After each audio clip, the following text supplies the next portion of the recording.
Boldwood presents The Missing Pieces of Mum, written by Sally Herbert and read by Julie Maisie. The moral right of the author has been asserted. This performance is owned by Boldwood.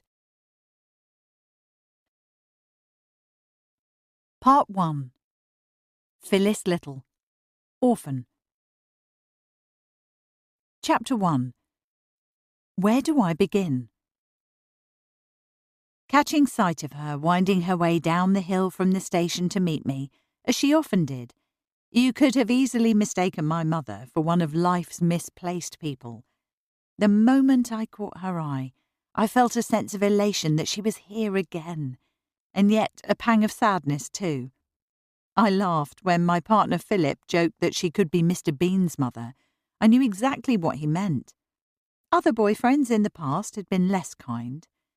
I remembered her showing off at a Christmas party once, and I must admit it was entertaining, as her dancing was more tribal than disco.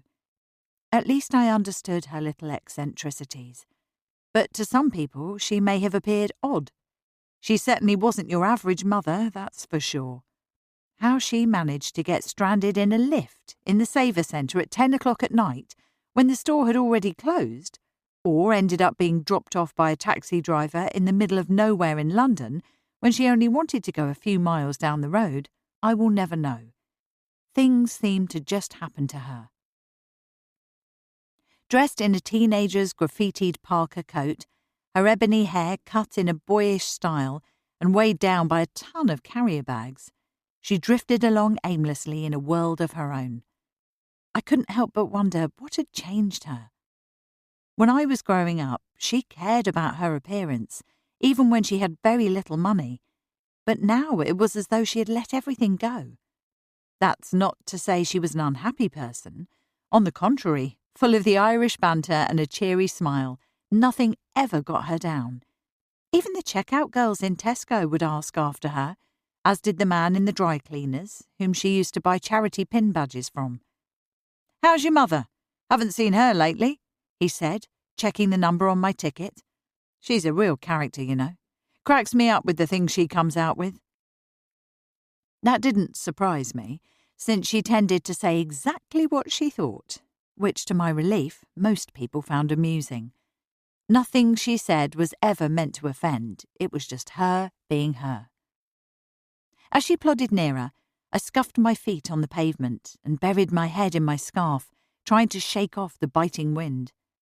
I checked my watch and breathed a sigh. As usual, I had been waiting for quite a while, but at least now, with her in sight, I could stop fretting about whether something had happened to her.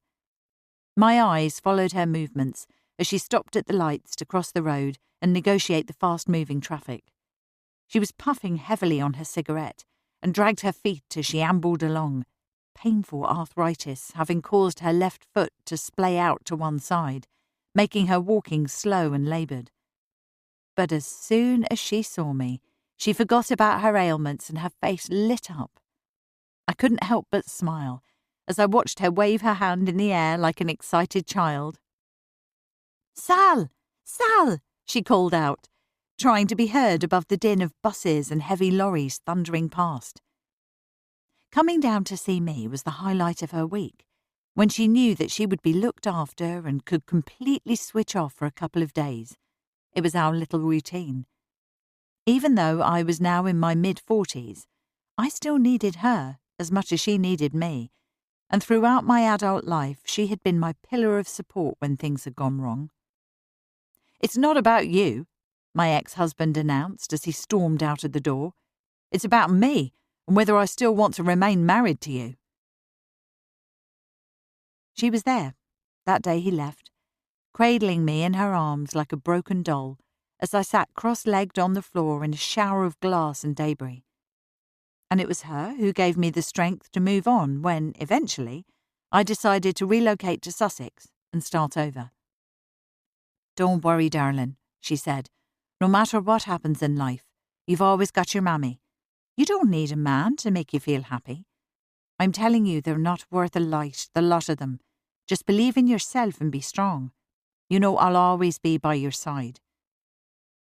My marriage breakup when I least expected it, had been earth-shattering, leaving me feeling like a discarded toy, all my hopes and dreams crushed beyond recognition and making me look at my life in a different way. Now I was on my own, and it felt very lonely. I had no children and no family, apart from my brother, who I didn't see very often, and that was it. There were some relatives on my dad's side, but he had become estranged from them many years before, so we grew up never knowing them. It was only now, after all this time, that I had begun to rekindle a tentative relationship with them because of my genealogy research. I thought of Mum. We were both in a similar situation. Her own marriage had ended after a long spell of unhappiness and misery, but unlike me, she had no one to turn to. It was then I began to really understand her suffering, what it felt like to be rejected and to feel unloved. Abandoned as a baby by her mother, Mum was raised in an orphanage in Ireland. The not knowing who she was or where she came from had a devastating effect on her, leaving her distrustful of the world. But for that, her life could have been so different. Now I began to wonder about the family she never knew and why she'd been given up. Just who was her mother, and could she still be alive? So much had happened to us through the years that our lives were intertwined. My childhood was dysfunctional and insecure. I craved normality and a sense of belonging, but they were absent. Perhaps that's why I used to attach myself to other families as a teenager. When I was married, I became part of my husband's family. While it lasted, it was great. The feeling of being accepted and knowing that people cared. But now I felt abandoned, just like she had felt as a child. There was no one to relate to. I had friends, but it's not the same as having family who cares. But why? How were we both born into worlds where we did not know our own families, I wondered. Who were they and what had happened? These questions had always been there, but now, in middle age, they seemed more important than ever, which made me realise that for my own peace of mind as well as hers, I needed to find answers before it was too late. Mum's health was a nagging issue, giving me many a sleepless night and often sending my mind into overdrive. The thought of losing her terrified me. I loved her so much. I thought I would never cope if anything happened to her. Walking over to the car, she stubbed her cigarette out on the pavement before opening the passenger door. "Hello, Patsy," she said, manoeuvring herself and several bulging carrier bags. "Are you all right, Mum?" "Yes, I'm fine, Sal. Just not as fast as you, Pet. I'll be there in a minute. Mummy's cold. Can't you put the heater on?" "Yes, all right. It'll be warm soon. Have you been buying again?" "Buying what?" "The bags. What's in all the bags?" "Oh, Patsy, I just popped into the second-hand shop on the way down. They had some crocheted blankets, and I thought they'd do your cats for the winter, to wrap them up and keep them warm." "Oh, that's kind." "And then I popped into the Saver Centre before I got the train, and would you believe it nor, they had boil-in-the-bag cod and seafood sauce on special offer in the frozen aisle, so I couldn't resist." "Boil-in-the-bag what? You don't mean... not for the cats, surely?" "And Sal, hey, wait till I tell you this. Here, listen, you'll never guess what." "What?" "They've selected me for a Sonny Award, for Carer of the Year. Well, would you believe that?" "What? You mean the care home where you work?" "Yeah, that's great, don't you think? There's going to be a big award ceremony in a hotel in Gatwick, and I've been invited along to collect it." "Wow, that's great, Mum. I'm so proud of you. Well done. It's about time, I'd say, after all the hard work you put into that place." Although supposedly retired, she was working all the hours God sent in a care home for elderly people. Work, it seemed, was the one thing that kept her going and which she seemed to thrive on. It also meant she didn't have to think about the past. My father had died 20 years previously. At the time, they had been separated, but remained on good terms while still living apart. No matter how badly he treated her over the years, she never held a grudge. even lying beside him holding his hand during his final hours when he was fearful of death. Her capacity to forgive never ceased to amaze me. If only I could have felt that way about him when he was alive. But I couldn't. I could not forget the past. My own relationship with him was strained, and to be in his presence for more than 5 minutes was intolerable. Just hearing him talk irritated me. I never went to visit him, and we rarely spoke. Even on the odd occasion when he called at my flat, there was an evident distance between us. I simply felt numbness, indifference, nothing. The only thing I cared about was the unbearable strain his illness put on my mother. I wish I could have felt differently, but I just wanted it to end. When his death finally came, I thought it would bring her some relief. Instead, all it did was create a vacuum. Mum became like a lost soul, drifting in and out of second-hand shops along the high street and visiting cafes with nothing to do except people watch, smoke and drink tea. "How was work, Mum?" I asked. "Oh, all right, although they asked me to do some extra shifts this week because some of the others went sick. There's a lot of them that's lazy, you know." "Not again. But I got invited to 4 funerals. 4 funerals, Sal. Would you believe it now?" she said, sounding ecstatic, as if she'd won the top prize in a competition. Several of the residents' relatives requested me, but of course I couldn't go to all of them. "Oh, Mum, I wish you'd slow down. You know, you're not in the best of health. You shouldn't be doing so much at your age. Let the others go to the funerals. I don't want you standing around, getting cold." As if on cue, she started to cough. A really wheezy cough that seemed to go on and on. I could hear the catarrh rattling around on her chest as she choked copious amounts of mucus into a tissue and then examined the contents. Lovely, I thought.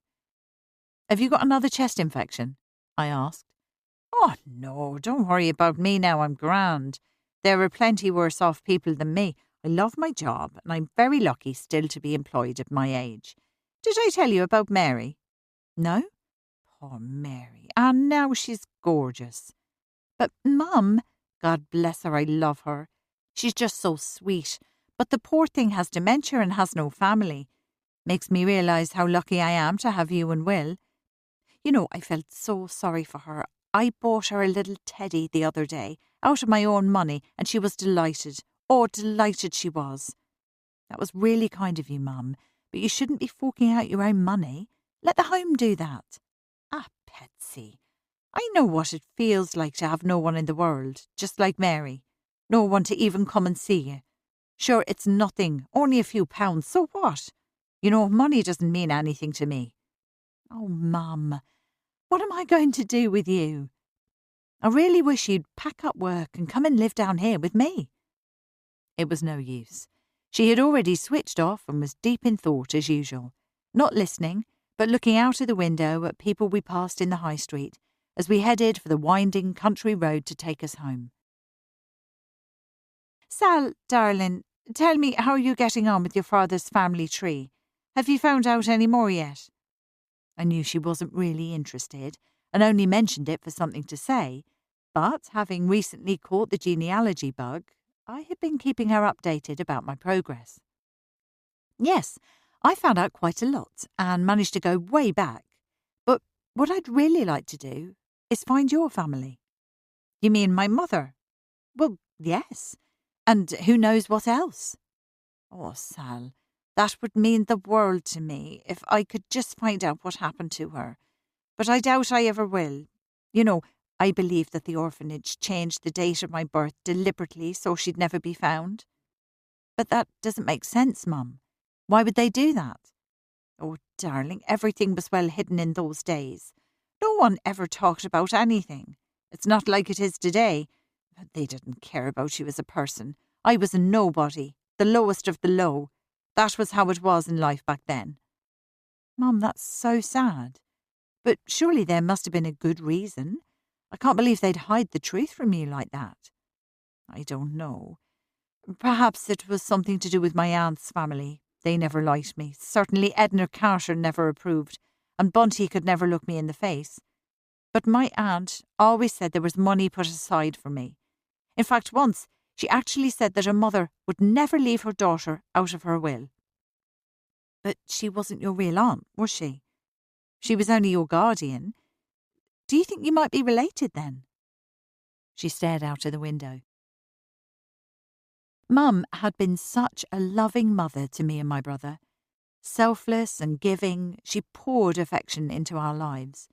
The thought of no one offering her the love that she had so unconditionally shown us greatly saddened my heart. Being so close allowed me to still see that lost child in her. I often noticed how she needed to clutch objects like a lighter or pen tightly in her hand, as though for comfort, and how her facial expressions would give away her struggle to work out something being said, as if it was a difficult puzzle. Her life was a whirlwind of mayhem, bills unpaid, never being on time for anything, spending every spare minute on the go without allowing proper time to eat or rest. Unfailingly, she would pretend everything was all right because she never wanted me to worry, which of course I did, often wondering, why is she like this? Why can't she slow down and be like normal mothers of her age? But it would take several more years and experiences in my own life before I realised that the reason she was like this was the legacy of her childhood, one that would never go away or be forgotten. She had learnt at an early age to suppress her pain, but I knew that underneath, the absence of any nurturing in her childhood meant she still suffered inside. Those thoughts were pressing heavily on my mind as I pulled into the drive. I took a deep breath and examined my face in the rearview mirror, quickly wiping the corner of one eye with my finger so Mum wouldn't notice. She smiled and waved through the window at my two silver tabbies who pattered out to greet us with their tails high. The cats purred and rubbed their furry bodies against the side of the car as Mum opened the car door to greet them. "Look, Sal, the cats! Hello, my darlings. Yeah, Mommy is home. Oh, I'm so cold and dying for a cup of tea. Patsy, will you put the kettle on when we get in?" "Of course, just give me a minute." She started to cough again. It never seemed to go away and was getting worse, if anything. Even the antibiotics didn't always work. It became of great concern to me. Somewhere in the back of my mind, although I tried to dismiss it, I felt a clock ticking away the time we had left. I knew I needed to ask her for as much information as she could recall, but it wouldn't be easy, as she was always reluctant to talk about the past. After several refills of tea and a bite to eat, we sat down on the sofa together. "Right, Mum, I want you to tell me as much as you can remember about your time as a child." "Oh, Sal, quite honestly, I'd rather not think about that. It was a long time ago. My memory isn't what it used to be, you know." "Look, I know it's difficult for you, but it's our only hope of piecing any information together.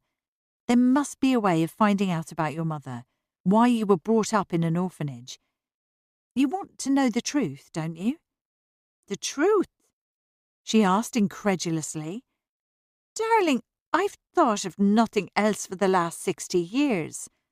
Do you not know what it feels like to think your mother never wanted you, never loved you, never cared? You were lucky you had me to love and protect you, but I had no one." And then, as an afterthought, perhaps she wanted a boy. "Oh, don't be ridiculous. Now you're being irrational. You may have been a mistake, but for all you know, your mother was forced to give you up. Times weren't like today. You know that, don't you?" "Yes, of course, pet. Life was hard then. That I do know." She blinked as she cupped the hot tea tightly in her hand, as though to gain warmth. I realised how difficult it was for her to recollect a past she would rather forget. I understood that feeling of abandonment and how raw the pain still felt years later after having left its scars, but still I needed to press her. Things don't just happen without a reason. Look, neither of us is getting younger. If we keep putting off talking about it, one day it may be too late. You're always telling me we never know what's around the next corner. And for all we know, your mother might be still out there somewhere. Can you try and think back for me? How old were you when she left you at the orphanage? Try, Mum, please. Chapter 2. The Orphanage. Phyllis. It was the loneliness and fear I felt at night that I remember the most. I was about 6 or 7 at the time, staring up at a lofty ceiling and listening to an angry wind howling a gale outside and fighting to get in. I slid down under the refuge of the covers, trying to make myself seem small. The room was dark, and there was no light, except moonlight filtering through the high-up windows and casting eerie shadows on the wall. All I could hear was my own heart thudding. Although I was in a dormitory with 12 other girls, I might as well have been on my own, as talking was forbidden when the lights went out. God help you if you were caught by the staff. I only had to hear their footsteps on the creaking floorboards outside and I felt fearful. Laying there with my eyes tightly shut and holding my breath, I hoped and prayed I would drift off soon so as I wouldn't get into trouble. At times like this, I often used to wonder about my mother and why she had given me up. I couldn't understand why she'd leave me in a place like this, and I prayed that whatever had happened in her life, she would come back for me one day and take me home with her. I wanted her so much. My heart physically ached for her love. I imagined her tucking me in, stroking my hair and saying, "Go to sleep, Phyllis." But it was just a dream. Instead, I'd bury my head in the pillow and rock myself backwards and forwards for comfort until eventually I'd fall asleep. It was the early 1940s, and this was the place I called home, the North Dublin Female Orphan House.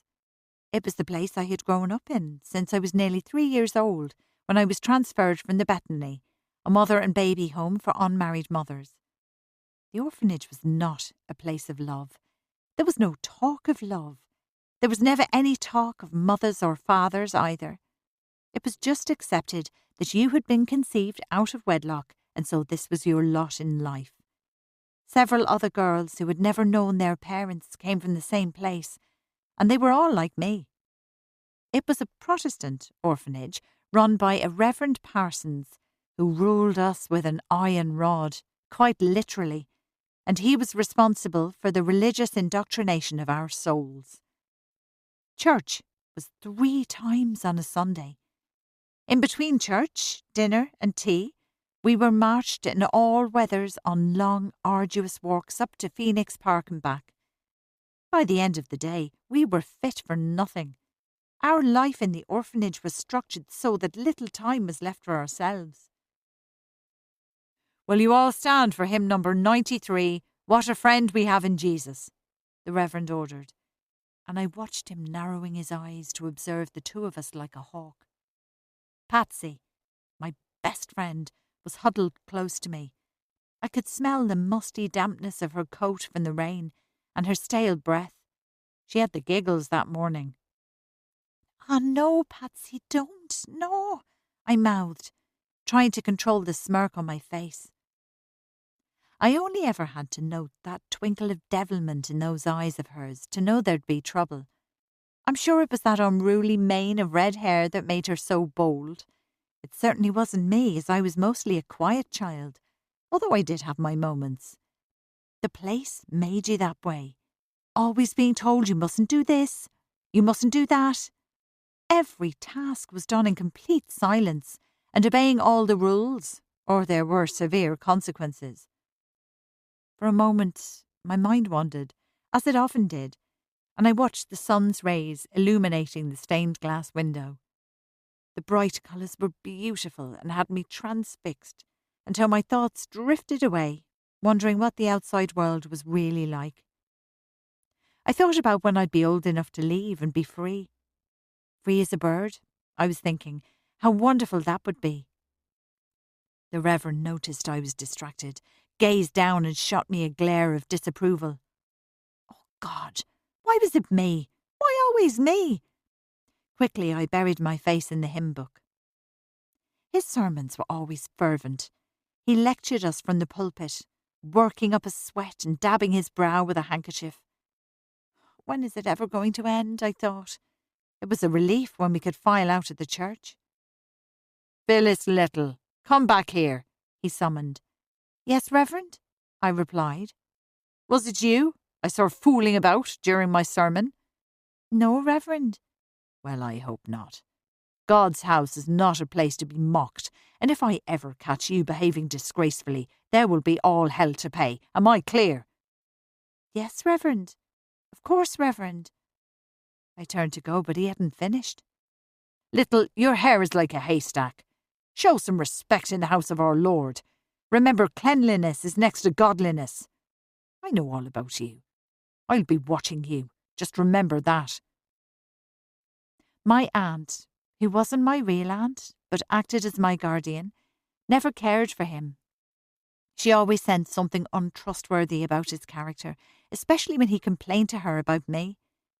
Perhaps she was right. He was full of airs and graces to people who came to visit, offering a warm handshake and an earnest smile, but behind closed doors, we knew what he was really like. His office was a place you dreaded being sent. Usually it was matron who dished out the corporal punishment with a big stick kept in a tall cupboard. She used it to make an example of you, but if you were deemed to have committed a more serious offence, you were sent to the Reverend. There was talk of something we called the inkwell. It was a sort of pot he kept, which had a flame burning from within. He used the flame to heat up the pointy end of his stick, and then, when he considered it hot enough, he lashed you on the palms of your hands. I never saw it. He never used it on me, but its existence was legend. There were plenty of unsavoury rumours about him too. I remember how Patsy once told me how she witnessed him coming into her dormitory one night in an awful rage. He had it in for a girl in the next bed to her. He whipped back the bedclothes and beat her with violent sweeps across her backside. There was no stopping him as his force rained down on her again and again. The more she cried, the harder he struck his blows. While she was wriggling about, trying to avoid being beaten, his stick caught her sanitary towel, but he didn't care. You would have thought he could have seen it was her time of the month and left her alone, but still he carried on. Bits of bloodied cotton wool was strewn all about the room in a million pieces as he lost control. Patsy, who witnessed it all, lay there like a corpse, pretending to be asleep and too scared to move. It wasn't until he had exhausted himself that he finally stopped. His limp, lacklustre hair stuck to his brow, and he wiped spit from his mouth with the back of his hand. Patsy's friend was left distraught and uncontrollably sobbing, surrounded by a mass of bloodied white sheets. Listening to her friend's pain was torturous.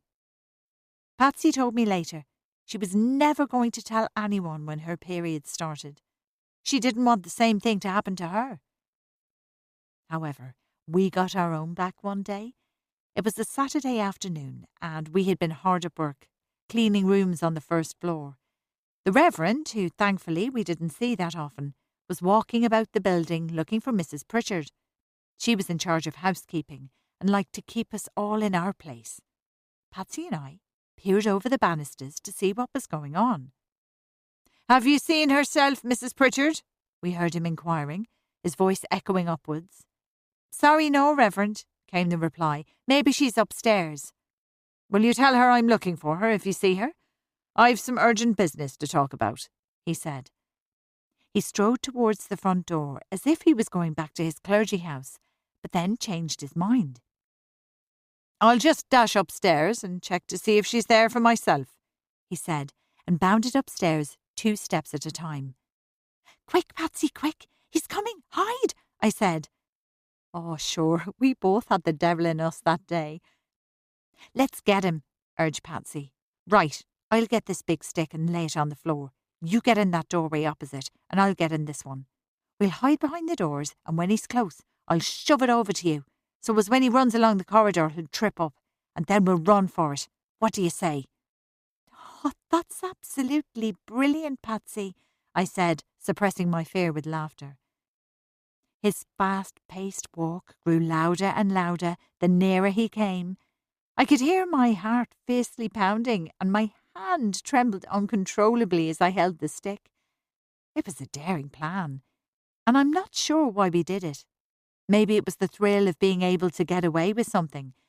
Anything, as our lives were so repressed. Or perhaps just the chance to get our own back on him for the way he treated us. Either way, we knew if we were caught, we'd receive the beating of our lives.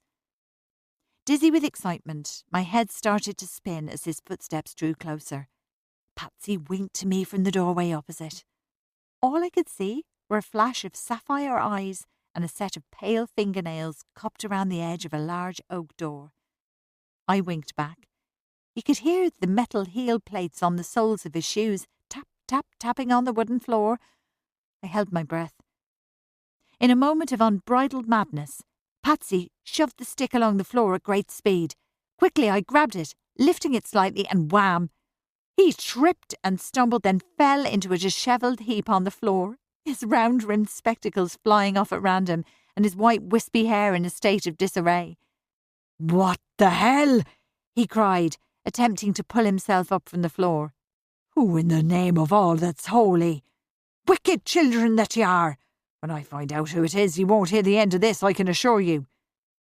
We raced back along the corridor, laughing our heads off, not daring for a second to glance behind us, and then ran swiftly down the back stairs, slamming out through a fire escape door and down the iron steps adjacent to the side entrance.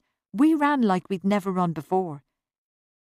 Somehow, we managed to avoid being seen by sneaking through a black wrought-iron gate that led to the orchard. Once among the trees, we felt safe because it was partially out of sight of the main building. At last we caught our breaths and relaxed. We sat there, cross-legged under the apple trees, still panting like a pair of restless greyhounds. At last, lying flat with my arms outstretched behind me, I felt vindicated. It was a rare satisfaction, which I haven't felt since, and a bloomin' miracle that we got away with it. Everyday life was hard, though. It always started with a bell, a very loud bell that rang in the hallway, followed by one of the staff marching around shouting for us to get up. You knew you had to jump out of bed fast, or else. Every single activity was signalled by the sound of a bell. Breakfast, dinner and tea, time to go to school, time to go to bed, and so on. We knew the routine. Immediately we rose in the morning, we had to say our prayers before we did anything else, then make our own bed and keep our clothes and shoes clean. It was a fixed regime that resulted in severe discipline if we didn't stick to it. This was all before breakfast. When I was younger, bedwetting inspections took place first thing every morning. If you were found to have wet the bed, you faced being chastised and humiliated. Then you were made to hold the sheets above your head for everyone to see and sent to the laundry room to wash them yourself. Some girls would throw them out of the window onto the fire escape in anticipation of this, then rush down 2 flights of stairs to retrieve them and wash them before they were found out. But wetting the bed was common in those days because we lived in constant fear. Fear of everything. The staff barely looked at us before giving out a slap round the face. They'd hit us even for having mud on our shoes when we came in from the garden. They really didn't need an excuse. One time, I had got into trouble for something, although it wasn't for wetting the bed as I was a bit older. I can't quite remember the incident now, but my punishment was to clean the back stairs. The building, built around the end of the 18th century, was on 3 floors and had 6 flights of stairs with a shiny wooden banister from top to bottom that always smelt of lavender beeswax. It took me all day on my hands and knees and well into that dark winter evening to make it from one end to the other. My back ached and I had pins and needles and stiffness in my kneecaps from kneeling in the same position for so long. The worst of it, though, was that it was eerie. That is, no doubt, why it was given as a punishment. We were always telling each other ghost stories at night before the lights went out, and used to imagine the place was haunted. The electric lighting didn't help either because the voltage was very low and only lit the place dimly. The bulbs constantly flickered, which made the whole place creepy. We could hardly see what we were doing, and sometimes I imagined they were going out completely and was beside myself with fear. When the wind got up outside and started to whip around the building, every groan and every creak left my mouth dry, and I remember my heart almost pumping out of my chest. I was more scared of that than of facing a beating from any of the staff. Life at the orphanage was like being incarcerated. Sure, there are some who will say we weren't so hard done by because we got sixpence pocket money every week when some orphans didn't get any. But then again, you could say that we earned our keep for being used as skivvies. We had trips to the seaside, to Bray and Greystones in the summer holidays. Oh, they were great. I remember eating sandwiches on the beach and being allowed to the shops on our own to buy sweets with the pocket money we had saved. Father Christmas even came a couple of times, bearing gifts. He'd bring us cast-off toys that nobody in the outside world wanted anymore, wrapped as Christmas presents. Mine one year was a doll. It didn't matter that she only had one arm and one leg and an eye missing. I was overjoyed. I was grateful for anything. But I think a lot of those niceties were done for show. The orphanage was run as a charity, and well-to-do people were encouraged to donate. They wanted the world to see the orphans were being well looked after, but they had no idea what a hard existence we endured. The orphanage's ethos was based on servitude, and much of our time was learning how to be domestic servants for when we left to get a job at 16. Every moment before school was taken up with cleaning the dishes and scraping out the big industrial-sized pots that the porridge was cooked in. After school, we did our homework and more cleaning or scrubbing on our hands and knees. On top of that, we did the laundry and cleaned the communal bathrooms with their 28 porcelain sinks.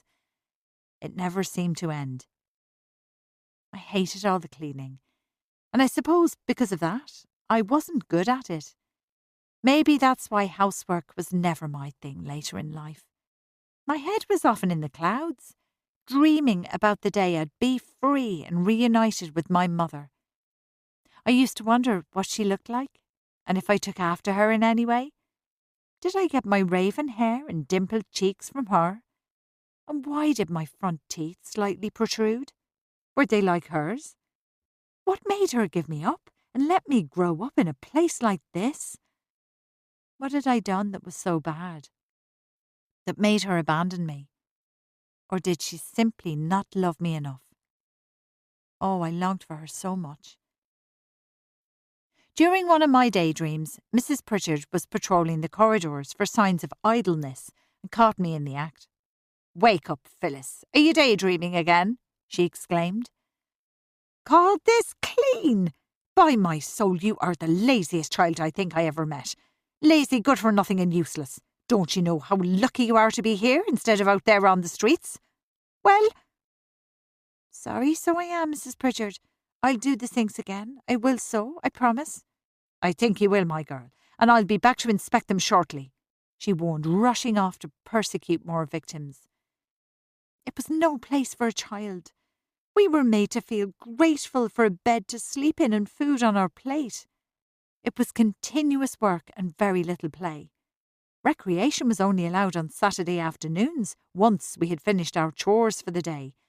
But even then, we were encouraged to attend knitting and needlework classes that prepared us for our future domestic life when we left the orphanage.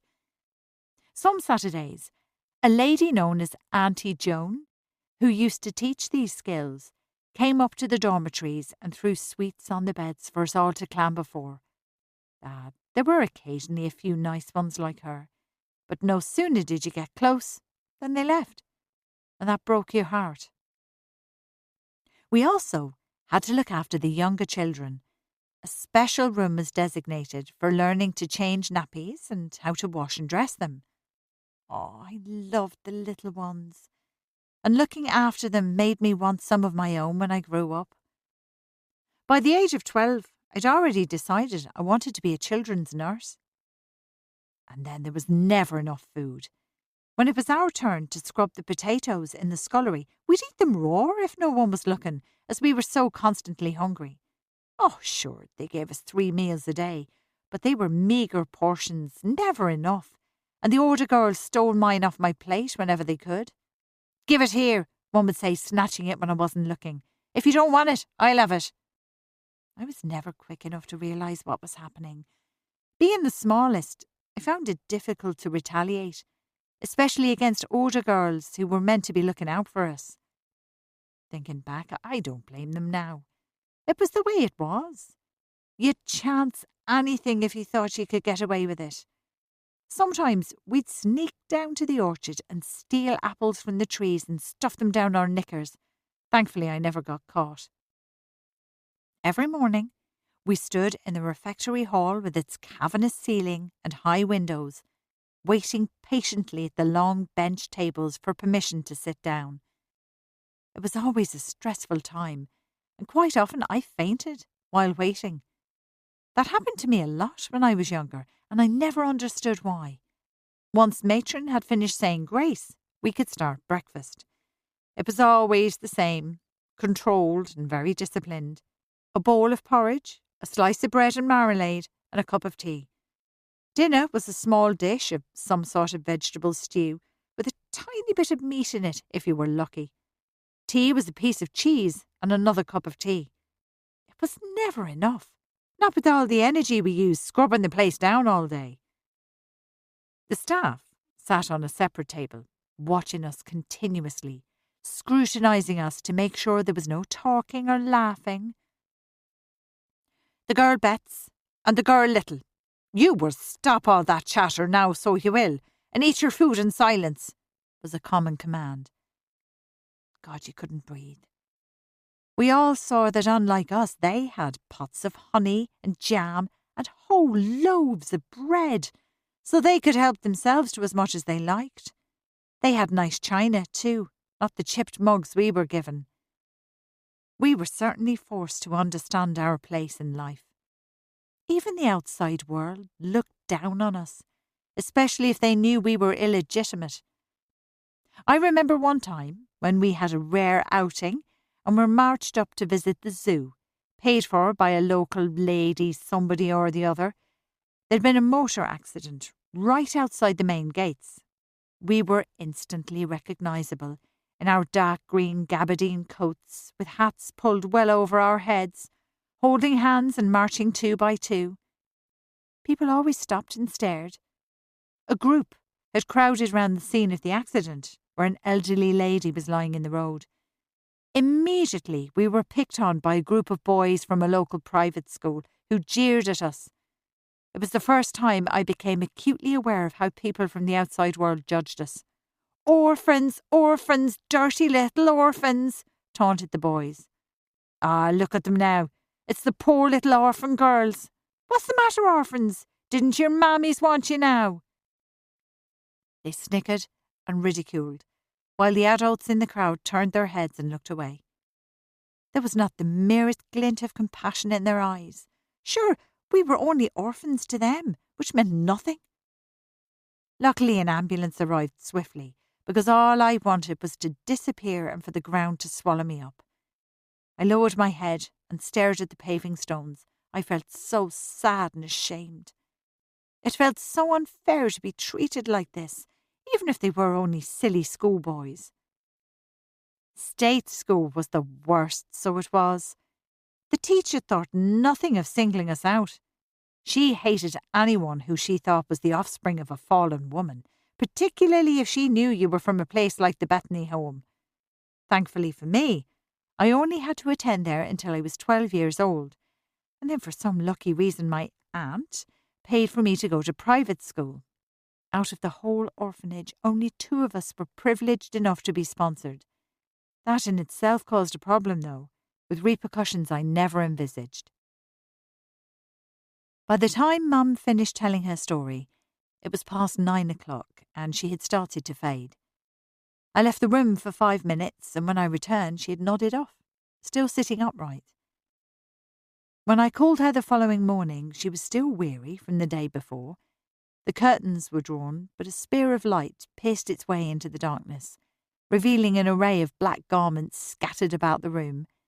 An opened carton of skimmed milk, some boxes of antibiotic capsules, a half-used tube of cream for athlete's foot, and several AA-sized batteries littered the bedside cabinet.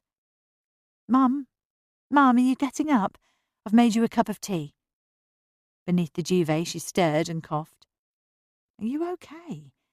You don't sound very good today." She coughed again and pulled back the bedclothes. "Ah, Patsy, I'm all right. I'm not awake yet. What time is it?" "It's 11:15. "Is it now? Where are the cats?" "The cats are downstairs. They're fine. I've got the day off, so I thought we could maybe go to the garden centre and have a bite to eat when you're up. What do you think?" "Oh, that would be grand, darling." 2 hours later, we were comfortably eating lunch in the garden centre, Mum pushing her fork around a small plate of scrambled egg, and me enjoying my cheese sandwich. "So, Mum, carrying on from last night, how did it all start, your relationship with Auntie B?" She took a gulp of tea and wiped her mouth with a tissue. "My aunt? Oh, yes, she was so good to me. She used to come over from Ireland and babysit occasionally when you were small, and she helped out when Will was born." "That's interesting. She obviously still cared for you, even though you were an adult and had a life of your own. Why would she do that? I'm intrigued. Can you remember when you first met her?" Chapter 3. Auntie B. Phyllis. It's so long ago that I don't recollect when I was first introduced to my aunt, but I guess it must have been by the time I started school. The local Protestant churches in Dublin used to encourage the congregations to take an interest in us orphans by befriending us. The orphanage often used to hold open days when they encouraged visitors and patrons to come and meet the staff and us girls. Sometimes we put on a play and dressed up or demonstrated some Irish dancing. Then we'd hand round tea and cakes, along with bright, cheery smiles, praying for someone kind to take pity on us and want to be our sponsor. It was a wonderful accolade for any girl who received attention, because if someone decided to take an interest in you, then they might pay for you to attend private school instead of the nightmarish state school that we all dreaded. But for those who were ignored, it was the ultimate humiliation. Our mothers didn't want us, and neither did anyone else. But I was one of the lucky ones. Miss Beatrice Davidson, or Auntie B, as I used to call her, was an independent single lady who lived with her mother on the outskirts of North Dublin. She had no interest in marriage and worked as a legal secretary and drove a car, which was unusual for a woman in those days. One of her main interests was photography, and she was always taking pictures of me when she got the chance. Her life, though, revolved very much around the church, and she was a devout Christian. If anyone should ask, she told me to say she was my great aunt, and she acted as my guardian for the remainder of my days in the orphanage. Always dressed in black, and never without her kid gloves and clutch bag under her arm, she had an air of refinement about her. She was slim and elegant, with compassionate eyes, and was the kindest person I ever knew. Yet she had a steely attitude about her, and wouldn't tolerate nonsense from anybody. I had nothing but admiration for her. Why she showed such an interest in me and picked me out of all the others, I'll never know. Then her mother died when I was 11 or 12 years old, leaving her the house and making her substantially well off. Around this time I saw more and more of her, and some weekends or holidays she took me out and bought me things. She paid for my private school and even introduced me to members of her family. I believe she also paid the Reverend a fee for me to reside at the orphanage. Her warm-heartedness and generosity knew no bounds. "Phyllis, dear, if there is anything you ever want, it doesn't matter about the cost. Don't be afraid to ask," she used to say. I never did ask for anything, but I used to wonder about this. Auntie B was talking as if money had been put aside for me. But why? And who could have done this? Could it be my father, showing some responsibility for me, being born out of wedlock? I would never know. Before she decided to sell the house, she even asked if I'd like to go and live with her. However, by then I'd become too institutionalised and was afraid of change. Despite the orphanage's shortcomings, it felt safe, and it was the only home I'd ever known. I couldn't work out why she'd even want me to live with her. Surely all she'd done for me was enough. Was there a deeper reason that she was hiding from me? Perhaps she couldn't tell me. I had many unanswered questions in my head, but these were topics of conversation that I wouldn't dream of entering into. Sometimes she took me to her sister's house in Monkstown for a visit. Her sister Edna never approved of me, a fact she made blatantly obvious. When I entered her house, she turned a certain picture around on the wall. It was of a beautiful woman, and I always admired it. It made me wonder if it had some connection to me. Were they trying to keep something from me? I was puzzled. "Can I talk to you outside, in private?" Edna would say, or "not in front of Phyllis," as she ushered Auntie B out of the door. This only made me more suspicious. Why didn't they want me to hear what they were saying? Edna's daughter, who was called Bunty, never looked me in the face if she visited. In fact, if she saw I was there, she made her excuses and left the room. It was always the same, and I grew convinced there was a secret. Easter often fell in March, the time of year when Bunty went to England for a month, and also the school holidays, when I spent more time with Auntie B. Was this deliberate avoidance on Bunty's part, I wondered? And if so, why? I had the clear impression that although my aunt wanted me to know the family, they didn't actually want anything to do with me. Auntie B greatly improved things for me in many ways. Going to private school meant I made different friends outside the orphanage, but I wasn't interested in studying. I was a bit of a dunce when it came to most subjects, especially maths and science, where I came bottom of the class. But I did well at religious studies, which I loved. Geraldine was my best friend at school and used to take me up to her parents' farm in Skerries for the holidays. Oh, it was great being freed for a while from the orphanage's strict regime and all its chores. But I didn't realise how much bad feeling it would cause in my fellow orphans. I could only see what was happening in my world.